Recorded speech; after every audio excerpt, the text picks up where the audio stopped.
হলে এখন সমাজৰ নাম লিখিব নোৱাৰি। ভূপেন হাজৰিকাৰ নাম বাদ দি অসমৰ মানচিত্ৰ আঁকিব নোৱাৰি বুলি কৈছে। গতিকে ভূপেন হাজৰিকাক আজি সন্মান জনাবলৈ আপোনালোকে এনেকৈভাৱে অতিবাহিত কৰি এই অনুষ্ঠানটোৰ লগতে ডক্টৰ ভূপেন হাজৰিকাক সন্মান জনাৰ লগতে সাহিত্য চৰ্চা কেন্দ্ৰ বেংগলোৰ আমাৰ শংকৰদেৱ সমাজ আৰু সাহিত্য শাখাৰ সাহিত্য শাখা যিটো আছে সকলোকে সমৃদ্ধ কৰিছে। আমি কৃতজ্ঞতা ধন্যবাদ জনাইছোঁ। মই গায়ক নহয়, আপোনালোকে সকলোৱে জানে, কিন্তু ডক্টৰ ভূপেন হাজৰিকাৰ লগত ভূপেন হাজৰিকাক হৈ আমি যেতিয়া 22-23 বছৰীয়া যুৱক অসম আন্দোলনৰ সময়ত 82 চনত যেতিয়া চাৰিওফালে জুই জ্বলিছিল, সেই জুই নুমাবলৈ ডক্টৰ ভূপেন হাজৰিকা নিজে আহিছিল।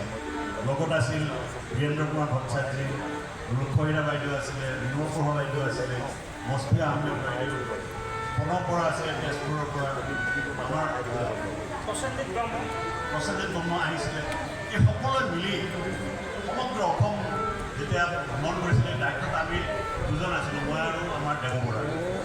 ভূপেন দাৰ সান্নিধ্যত একেবাৰে ক্ল'জলি এই 15 দিন একেলগে পাইছিলোঁ। আৰু ভূপেন দাক জানিবলৈ, ভূপেন দাক বুজিব লগত ভূপেন দাক দূৰৰ পৰা আমি নমস্কাৰ জনাইছিলোঁ, সেৱা জনাইছিলোঁ, ওচৰত পাইছিলোঁ আৰু ভূপেন দাৰ পৰা বহু কথা শিকিছিলোঁ। এবাৰ মোৰ মনত আছে, মই যেতিয়া বিধায়ক হ'লোঁ, MLA হ'লোঁ, দিল্লীত প্ৰগ্ৰেম হৈছে প্ৰগতি মৈদানত, ডক্টৰ ভূপেন হাজৰিকাক গীত গাবলৈ মাতিছে। আমি সন্মুখত বহি আছোঁ, হঠাৎ ভূপেন দাই গান আৰম্ভ কৰা নাই, তেওঁৰ ইনষ্ট্ৰুমেণ্টছবোৰ ৰেডি বোলে, কুমাৰ দীপক দাস ইয়ালৈ আহক, মোক মাতি নেলাগে, তুমি এতিয়া গীত গোৱা।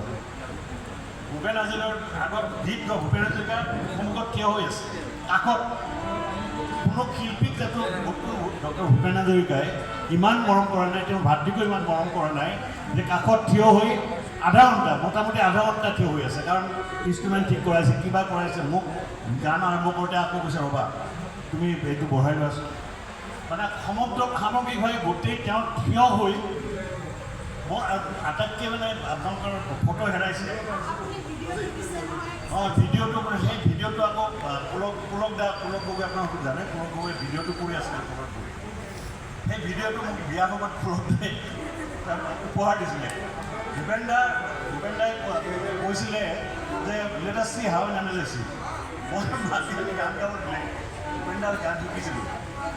হে জয় ৰঘুৰ নন্দন হে ৰাঘৱ ৰামে জয় ৰঘুৰ নন্দন।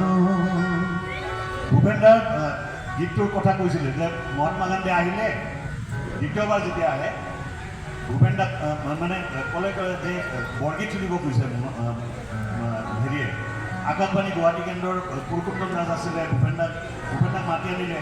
ভূপেন দাক কৈছে বৰগীত এটা কাম কৰোঁ দে, কীৰ্তন দুটা ঘোষা আনি তেওঁলোকে সুৰ কৰিলে আৰু সুদক্ষিণা বাইদেউহঁতে গাইছিলে এই গীতটো কীৰ্তন ঘোষা। মুখে কিনা কিনা প্রভু মুখে কিনা কিনা জয় রঘুর নন্দন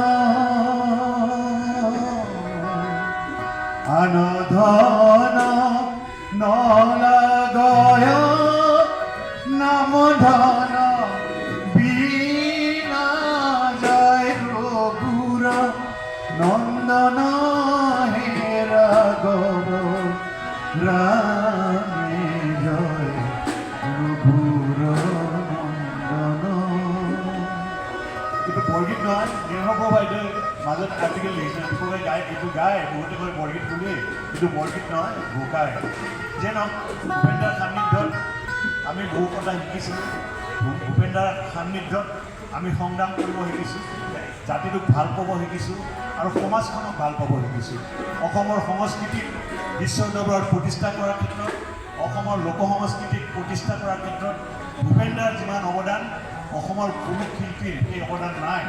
আৰু কিন্তু ভূপেন দাক ধৰি, ভূপেন দাক অনুসৰণ কৰি বহু শিল্পীয়ে আজিও অসমীয়া জীৱনক মানে সমৃদ্ধ কৰি ৰাখিছে অলপ আগতে বাইদেৱে গালে যিটো গীত সেই গীতটোৱে আজিও আমাৰ বুকুত আঘাত কৰে ক'ৰবাত আমাক যেন